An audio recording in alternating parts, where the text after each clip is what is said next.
I just pulled up to a courthouse here in central Louisiana getting some legal descriptions from some tracts that join a parcel that I'm getting surveyed for a client.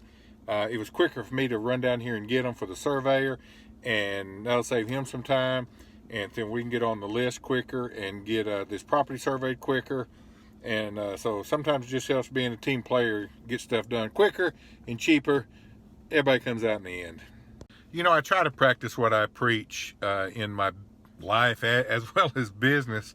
You know, I'm no more than the average bear when it comes to having timber cut. I know logging operators. I know timber in this part of the country. I mean, I'm not a pure expert, but like I say, I know more than the average bear.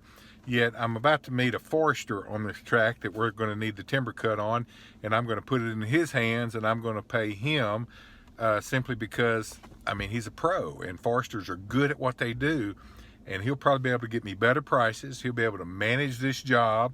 If you got to manage timber, use a good forester. They are worth their weight in gold. The good ones are. I mean, they more than pay for what the commission is. So anyway, just my 2 cents.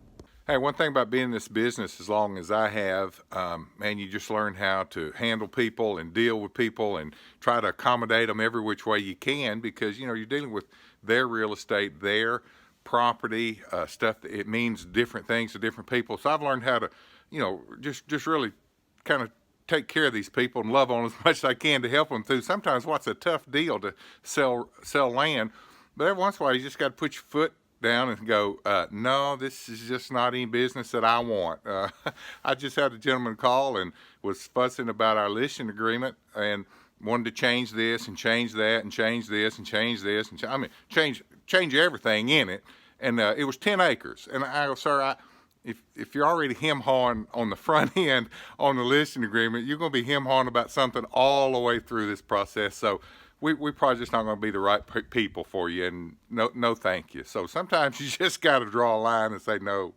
I'm on my way to look at a little tract. It's only between 30 and 40 acres, but it's one of the hardest kind of tracts there is for me to look at to give somebody a market value on, because it's rural ground. It's got a little bit of farm ground on it, a little bit of timber on it, but it's located in a place that could have some commercial upside, and it's situated kind of in a community, in an area where it's definitely going to have some residential home site appeal. And so finding the balance between its best use, the population that's going to be served by it, and finding that right retail price for the seller is kind of awkward, because it's more than timberland, but it's probably less than commercial. And so there's a big gap in there. And so putting a good market value on it that'll sell in a reasonable period of time, a little bit tough on these tracts like this. But, if it was easy, everybody could do it.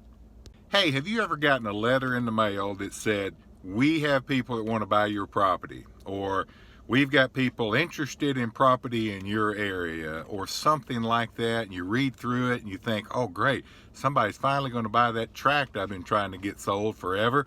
And you just, it just doesn't feel right, doesn't look right, but you can't let it go because, hey, he said somebody's interested in buying your property. Here's a pro tip. If you get those letters, chances are 99 times out of 100, and that's just anecdotally, that's not a scientific survey, but it may be 100 times out of 100, these are not legitimate. They're just big mass mailing letters trying to get you to call so that then the real estate agent can then talk you into listing your property with them. It's not a scam, but it's deceiving. It really is. I just got off the phone with an elderly client of mine that we have bought and sold property for a number of years, who recently got one of these on one of the tracts that we have listed, and it's a difficult tract to sell. And he frantically called me and then copied me on the email and was texting me, man, hurry, we got to get in touch with these people because they have somebody that'll finally buy this tough property. Well, after I looked at it in about 4 seconds, I realized it was just that typical misleading mass mailing that people do. So if you get a letter that says that, and there's not a lot of detail about your property, or it just seems out of the blue, or there's nothing really in it to personalize it other than the name at the top, and it's the taxpayer's name. So it might be a name that you're not called by. It may be some, it just looks very formal, and it'll have your parcel number in there, to make it look like they've done research. That parcel number is available in the public records on the tax rolls in the county or parish that you live in. So it's not that big a deal. And it's just real vague, not non-committal kind of deal. It's just somebody fishing for listings. Now, I'm not going to get into a lot of what I personally think about it. I'm just going to go and say that we don't do that. We do a lot of mailings, but I never in any of them say we have buyers or we have people looking or any of that stuff. I simply communicate who RecLand is, what RecLand does, and who the agents are that you can contact in your area if you ever have property that you want to put up for sale. It is very direct, very clean, very honest explanation of who we are and what our services are, and we're here to help you when you're ready for us. That's pretty much how I say it every time. So when you get those letters, hey, toss them. There's nothing good in them. Just toss them. Now, if you don't have your property listed and you're looking for a real estate, well, you might want to call that person. That's up to you.